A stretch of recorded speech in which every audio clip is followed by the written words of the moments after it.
Yeah, what's going on? It's your boy Marc Fazon. I want to welcome you to the LPC podcast, and I am the laid back on the LPC podcast. And if you enjoy barbershop talk, a little trash talking, a little hoop session talk, then this is the podcast for you.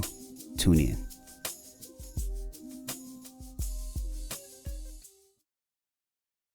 Yo. Welcome to the first episode of the LPC podcast. That is the laid back, the petty, and the crazy. My name is Marc Fazon. I am 1/3 of your host. We have comedian Silas, and I'm going to just speak about my pettiness early. Okay. I'm not from Columbus because of the recent beefs and all this stuff. So technically now I've moved out to the suburbs. I'm in the Reynoldsburg, Pickerington area. So I'm not representing Columbus. He really is in the suburbs. That brother is rich, y'all. That watch he got. Oh, here we go with gold. And who else we got? Who's our third host? This is Teddy the comedian, your favorite comedian's favorite comedian. Is a camera here. So I'm just going to stare at the camera because I've lost a lot of weight. And now I have a neck and I'm sexy. And hopefully they're zooming in on me. No, actually don't zoom in because I get my hair cut on Thursday. So this next time I'll be ready. That is the C of the crazy. That is Teddy. I'm laid back. Silas is petty. Teddy's crazy. And coincidentally, we're all three of those things at different moments in our phase. Because like I said, I be petty sometimes, and I be crazy. Facts. Real talk, man. What's the craziest thing you ever did for a girl? That's a good question. Honestly, talk to her. Talk to her? That was the crazy? Yeah, that was the craziest thing. Like, I never really. You be laid back when it comes to the ladies.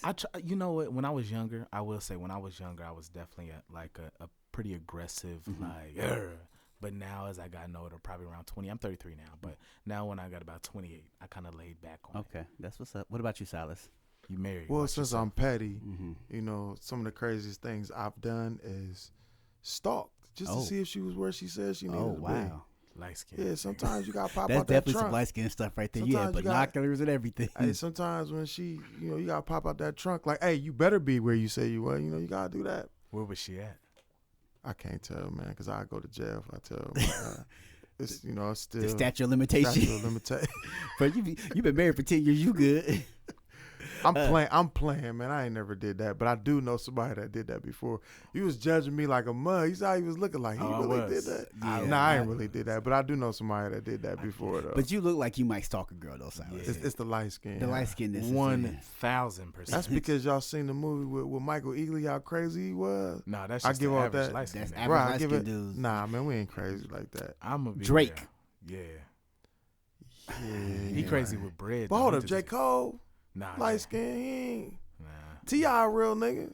T.I. be doing some stuff too, though. Yeah. Hey, man, that nigga fought Mayweather, and Mayweather ain't lost to nobody. Once again, crazy. That's what I'm saying. Yeah. Light I skin see stuff. red. That's true. Like that's women. Facts. I can't. I done did some crazy stuff too. So for me, the craziest thing I ever did was me and my church. Yeah, nah.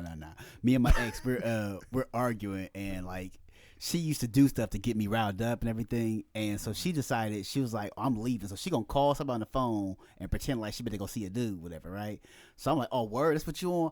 I jump on the hood of her car. Oh, yeah, you told me. Oh, yeah, I'm on the hood of the car like, oh, we going to be going together. And I hope he can fight. So she finally gets out the car, whatever, right? And so she gets out the car. I take her keys and I put them in the air so she's short. So I just got them up in the air like this.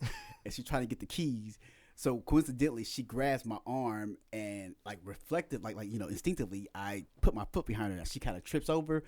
But we in Westerville, so I ain't trying to go to jail. I'm like, hey, I'm not hitting her. But she's pulling me down, but my hands up in the air, like I'm not hitting her. That was my my crazy moment right there. Don't judge me, brother. Was the coochie good? It was amazing. I get it. That amazing. To get Mark on the hood, you gotta have some payal. It was amazing. Like I said, this was in my 20s. Like you said, this was young Mark. Like I said, since I hit 30 up, I be chilling, man. It ain't worth it. Like I said, but like I said, before she got mad and started walking up the street, and I walked behind her the whole way. Like so, she walked in here. I'm like 10 paces behind her. It looked like I'm stalking her, but I'm trying to make sure she don't get hurt. But the cars kept pulling over. Like, hey, this a guy following you. She's like, yeah, I know, that's my boyfriend. I'm like, come on home then, bro. Stop playing. To this day. And I know you said it just like that. I really did. I was like, man, you just bugging, bro. So, Teddy, what's something petty that you've done? Well, my ex that I'm still brokenhearted over. I was gonna call immigration services on her because she Dominican. I had the number, but my boy talked me out of it because I had it. I was gonna light her ass up. That's a good friend. But honestly, I just try to hit on all my ex's cousins. Oh, you try to get stabbed though. Yo, absolutely. Because Dominican, Puerto Ricans, that's black. Yeah. Like it don't matter. Like I'm gonna try to talk to your cousin or your mom because I know I ain't got a big dick, so it don't matter. They already know. They already know I don't have one. That, man. You know what I'm saying? So Silas, what's your petty's moment? You mean this week or whatever. You do a lot of petty stuff. Tuesday. I do a lot of petty stuff, He man. said this week is Tuesday. I'm trying to think of a petty moment that I might have had. Especially, all right, let me see here. Because I got so much stuff in my head, man, as far as petty. Come back to me, and I'll talk to you about my petty. Okay, so my pettiest for moments, me, say. My lady was like, she was getting ready to go to the gym and everything. She was on her workout journey and everything. She was, she was losing weight. She was looking good, but she was, she started feeling herself a little bit. So before she went to the gym, I put rice in her tennis shoes. That was, yeah. You ever try to walk on rice? It's horrible. How evil are you? Yeah, that's bad. Oh, I'm petty. I ain't gonna be able to top that. You can't. I ain't gonna be able to top that. I thought you was gonna like grab the back of her arm fat. No. Listen, that's a fightable offense too. Like I said, you like I said, I don't know why men we like touching the little fat. We just like to pinch it. Like it's a love handle. We love it. But women, boy, you about to get killed for some stuff like that. Like, ooh, baby, I like that little thing right there. It really is a love handle. Why y'all tripping? But no, I'm talking about the back of the arm where it's hard to lose that weight at. Like I like to grab that and let them know, like, remember where you came from. We both was built like ogres. So we don't condone domestic violence. Not at all. No, it's not domestic. It's a little violent. But it's domestic. We're gonna say this a lot. The views of Teddy are the views of his and his alone. Yes, the Lord knows my heart. The Lord knows my heart. Okay, so let's get into those introductions. Like I said, for those who don't know, this is your first time getting introduced to all three of us. We are all comedians who are currently based in Columbus, Ohio. So let's start with you, Teddy. How long you been doing comedy? So I've been doing comedy since I was about 21 years old. Long story short, I went to Wright State University. We were all sitting in the library trying to study for a test, and I just stood up and said, "Why are we studying? We haven't been to class." And they literally started laughing, and one of the young ladies in the organization said, "Hey, we got this event. We just need you to get up there with a cue card, read it off, and just talk to the people." And that's when I became Teddy the Comedian. Hey, that's what's up, man. I like that story. That's a good Absolutely. one. That's what's up. Silas, how long you been doing it? It's closing on 10 years, I believe. Okay. Yeah. I think it was just something I always had wanted to do. Mm-hmm. Mark knows, but I used to be an MC too. I used to rap. Oh yeah, that boy Silas got bars. Yeah, which my path led me to comedy. I know that's kind of weird, like but putting it together. It's a lot of rappers who turn comics. It is. Give us 16 right now. Oh, I can't do it. I can't even do it because it's a muscle. Take your time. It's a muscle. If you're not writing, if you're not working on it, you become trash. Nah, but he legit got bar. I done heard some songs and stuff like that. Yeah, he actually was nice with it. But yeah, like I said, it was something that when I first started doing it, like I loved it. I remember just being a kid watching Eddie Murphy Raw when you weren't supposed to even be allowed to even watch it. Yeah. But understanding the jokes and laughing and just not supposed to even know what I'm laughing at, but laughing at sexual jokes and things. And I just always had a love for it. And then finding out about it, it was like, yo, like, this is cool. It's something dope. And not bombing the first time I was on stage, but I know we'll probably get to that. But what about you? Oh, we're going to talk about some bombing. What about you, Mark? Yeah. So for me, it will be 9 years in November, I believe. November 14th or the 20th. It's one of those 2 days. I can't remember whichever one it was. I was, like I said, class clown in school, always making people laugh. My first true introduction to comedy was, like I said, I would watch the Drew Carey stand-up special. Like I didn't even know what it was, but I was like, man, this is funny. I was in there cracking up, and my mom used to have the little kickbacks, so she would have like the little, all the old heads down in her house, and she would wake me up one day, like, come on downstairs and do that Urkel impersonation. So I put on my glasses, pull my pants up, and did I do that? And they would go crazy, and I was like, And you didn't get paid. That's crazy. I did not get paid. That's I crazy. had class in the morning and everything. It's 3:00 in the morning, Mom. My mom, low key, she played me on that. Like low key, I'm still mad about pimped that. you for She jokes. she definitely She pimped me really out. did. Like I said, but that's parents for you. 'Cause, like that's one of the few perks of having kids. Like you like I said, I ain't had to take the trash out in 10 years. I'm like, listen, that's your job now. But that's what I'm saying. So that was my introduction. Like, and then when I got a little bit older, I had some life experience. I started stand up. I was in my 30s, and I had just turned 30, and I was like, man, you know what? Let me go ahead and get this a try. And like Silas, my first time, I had a really good set. It wasn't great. Like I was still new. I made a lot of mistakes, but it wasn't bad. And what I did was I uploaded my first set onto YouTube immediately right after I got done doing it. Okay. And I figured, I said, if I do that, it'll force me to do it again. Absolutely. Yeah. Absolutely. So literally that was it for me. Like, so a lot of times, like I would sign up for open mics and I'd be like, man, I don't want to perform. I'd be nervous. Like, man, I don't want to perform. But I put my name on the sheet and I'm a man of my word, a man of integrity. So if my name was on that sheet, they say, Marc Fazon, coming to the stage. I'm like, all right, let's go. I'd be in the back of the room passing gas like a mug though, boy. I crop dusted everybody on my way to the stage. I ain't even gonna hold you. Everybody who was at Scarlet and Gray back in the day, I apologize. Listen, that was And me. Hassan was the host. Shout out to Hassan Hancock. Remember the Mamba? Yeah, I'll take one. Those are sour ones, though, bro. I'm good, man. Are they sour? Yeah. When you get older, you can't be having sour. Silas got to have an acid have before you heart go attack. on the way home.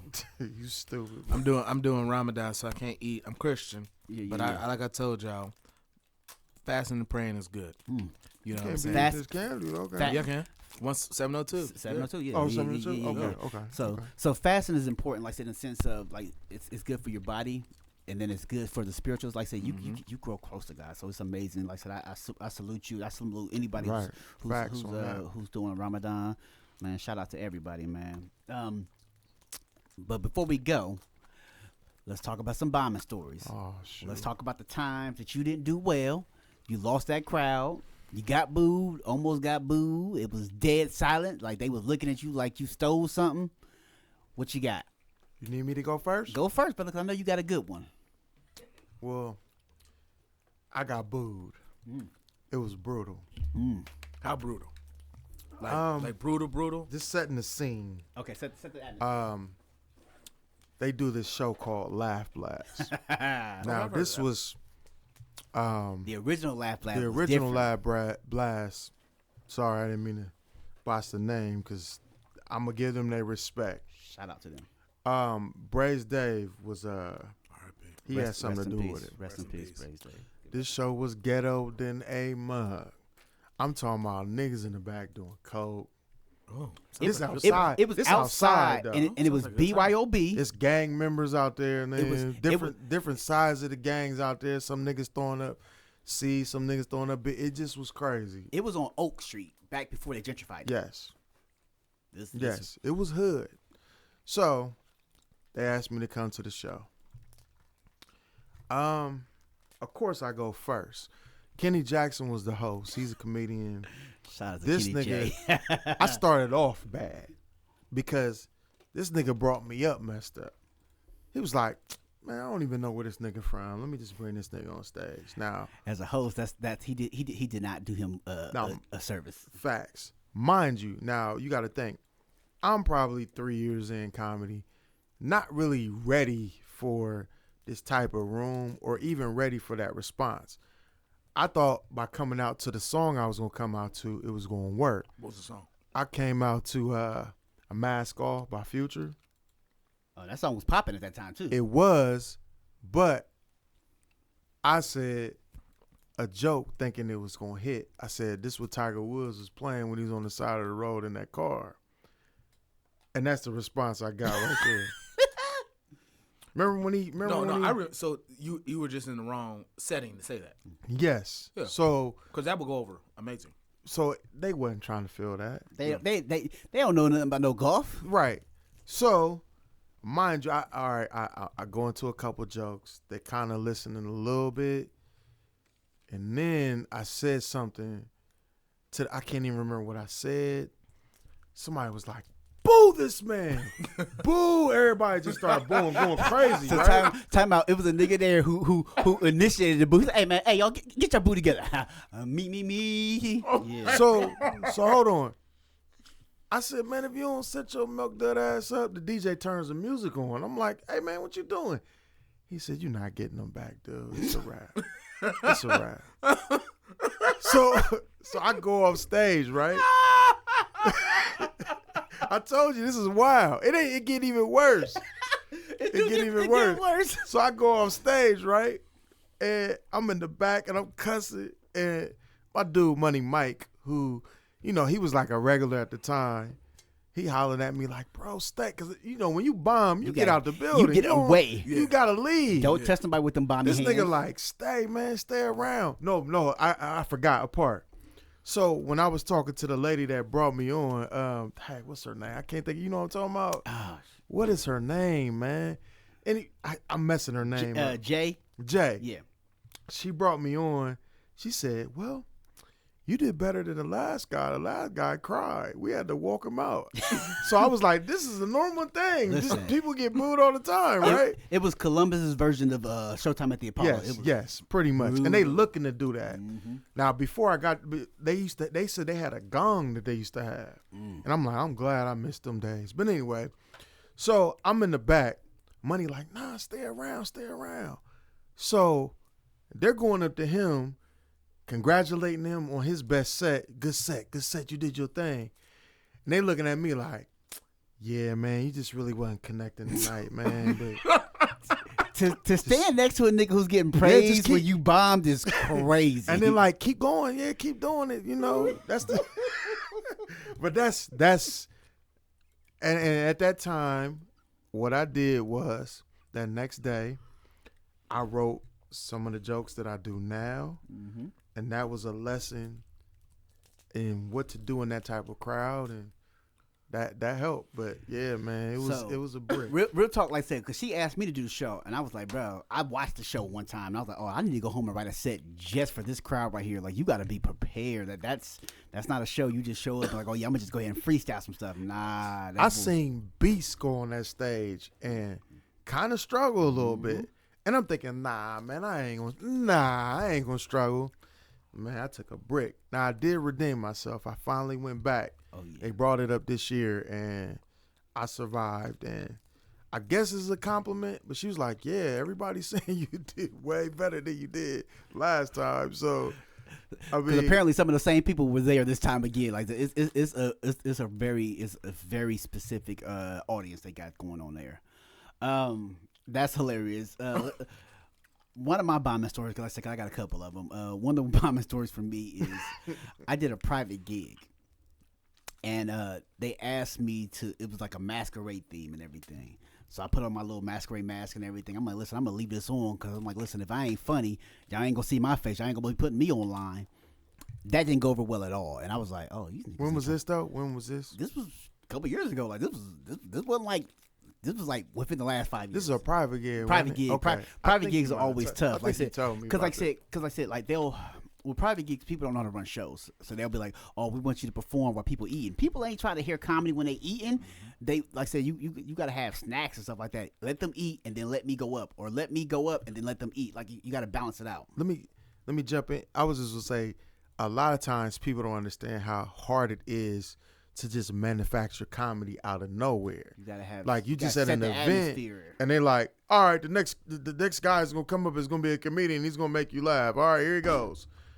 And it's like, now you gotta try to raise the level, like, to get them going. And if you don't do that, you're gonna take a brick sometimes. So like I said, so when they do that, like I said, it's tough. Like I said, so I come up cold. I'm trying to manufacture, like, I got a host. So when you have to do that, like, it takes like 15 minutes of you going through some stuff to kind of get them on your side, and then once you get to your side, but the audience is very weird. Like it's old people, it's kids running around, it's young people, it's a little bit of everything. And she was like, "Just keep it clean." I said, "Cool." I start my set.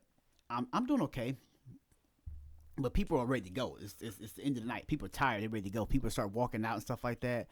This lady walks up on me while I'm on stage and was like, yeah, she whispers in my ear, "Go ahead and cut it off. They not rocking with it." I'm looking around like I almost roasted her because I was so hot. I was like, "It's all good. I already got paid." The icing on the cake is she emailed me, was like, well, you didn't do your whole set, so you gonna refund us some money. I said, I ain't refunding you, boy. That's crazy. She almost made me cuss that time, That's boy. I was like, I ain't wild. refunding you jack diddly. Or make me come on stage and not pay and ask me to leave early because your people don't know how to behave. I'm still mad at her. Yeah.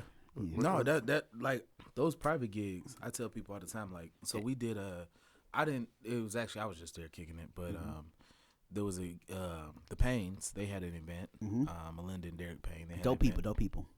They had Ro do a set. Well, Ro asked me, he was like, hey, can you bring me up? He's like, and I was gonna go up there cold. It just is what it was.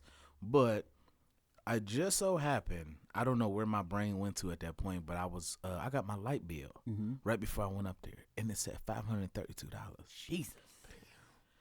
But 2 minutes later, they sent a revised one for the normal price. So I go up there. I said, listen, I was supposed to just do some jokes, but why just get my light bill?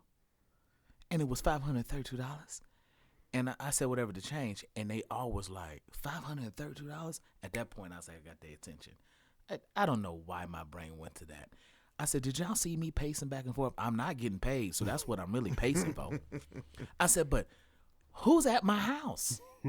It's just me. The Roaches be watching TV when you at work, bro. And that's what I said. And they got to cracking up. And then I said, hey, nigga, you not following the rule. We supposed to be sharing bombing stories. No, I was talking about he road killing shit. right now. Ain't he? No, I was talking about the corporate thing. He killing right now. We over here talking about how we actually- took a break. We I- didn't got booed. I got him. I shed a little bit of a tear telling that story again, bro. No, I was hurt. because we were talking about the corporate thing, but no, my bombing story comes from when I first did comedy. Okay. I was 22 years old. I opened for Spank Horton, that opens for Kevin Hart. Kevin Hart. He came to Wright State University. Super funny brother. And I'm going to be completely transparent. I was not prepared. Like, I got cocky because he tweeted. He said, "Who's opening up? Who's on the show?" Because they were doing like a college tour. He was, and Naeem and they was all doing like different college tours, and they all tagged me. And at that point, I just got real cocky. I'm 22, man. This is my first ever comedy show. Name. He was like, I saw my name. Name on Twitter would do that. That'll do it for you. And the baddies knew my name. Oh yeah, they definitely knew you was getting some. You was getting some puss that night. So I do remember, like, so this is shout out to Trip Fontaine, man. Good homie. He was cutting my hair because we Okay. went to the same college, and I was going over my set with him. Okay. And he's cracking up. And Trip will tell you to this day, he's cracking up. Ain't that the worst? When you killing it, when you telling your people, and then you get up there and it's crickets. Like, But no, here's the working. thing though. Spank said, "How long you been doing comedy?" And I said, "Fam, this is my first big show." And this brother, shout out to Spank. He pulls me to the side door. He said, "Where your people at?" And I said, "They right there and right there." He said, "Okay, talk to him." He was like, "Do not look at nobody else." He gave you some good advice. He gave me some great advice. Right. So I get up there, man. They said my name. It was crazy, man. I ain't never heard my name like that in my life. So How I'm big? looking How at many my- people was there? So that was our comedy show. Probably about 1,500 people was there. Woo, yeah. And so I took off. It was great. But then I looked to my left, and somebody was just staring at me. And I blanked. Oh. And my eyes couldn't find my people. And I just said, damn, I just forgot all my jokes. I'm gone. I'm Teddy, the comedian. They all thought that was a part of the set. Man, so I get off stage, man. I'm trying to hold my shit together. Like, he was like, man, I told you. He was like, but this thing, you didn't get booed. Yeah. He said, you bombed for sure. Yeah. But he said, you didn't get booed. You took Right. that break, but you I didn't get booed. And he was like, when's your next show? Well, guess what? I was doing the Apollo night at Wright State the next week. Ooh, wow. And he was like, I expect you to come back a little harder now. Okay. Man, so I still got to get in the section because they had an after party. I'm there jumping, like we having a good time. And he was like, you going to be good. Man, that next week, tore him down. That's But what's up. I tell people, comedy, and we're going to talk about this when it comes to comedy. Comedy is sacrifice. Oh yeah. Yes. If you're not willing, if you are not, I ask people, what are you willing to do for 30 days? Are you willing to get out the club, out the bar, out to kick it? Yep. And all that time, are you willing to put pencil to pad? Yep. If you're willing to do that for 30 days, that's a different type of sacrifice. Yeah. Because the three comedians here, can we hang in certain venues? Absolutely. Oh, yeah. But when you have a 2B venue with a CBS joke, you will never hang. Yep. And I tell people that all the time. this is a 2B crowd. What do I need to be here for? Right. Now, is it fun? Yeah, if you want a couple dollars, absolutely, you're going to do it. But I've told Mark this. I do a lot of poetry events. Some of the best mics. I love it. I love to host. I tell people the I time. feel like I took a break though. That last You poetry did not joint, take though. a I break, took but we're a not gonna break, talk about that. man. Shout out to the Nest. Shout I out to took a JG break, man. running a great next show. Friday. It's back next Friday. Yeah. The 29th. I'm debating if I'm gonna do that or if I'm gonna do orange soda. I'm still debating. It's my birthday weekend, so I'm just gonna be at the house. Oh yeah, I feel that. See which baddie's gonna come to the house. Ooh, okay. Shout out to all the baddies. If you want to kick it with Teddy, let us know. The big back baddies. Okay, listen. That's all we got for you this week. Catch us with us next week for the LPC podcast. It's the Laid Back, the Petty, and the Crazy podcast. My name is Marc Fazon. I'm comedian Silas. And I'm Teddy the Comedian, your favorite comedian's favorite comedian. And we're out. How many minutes we got on that?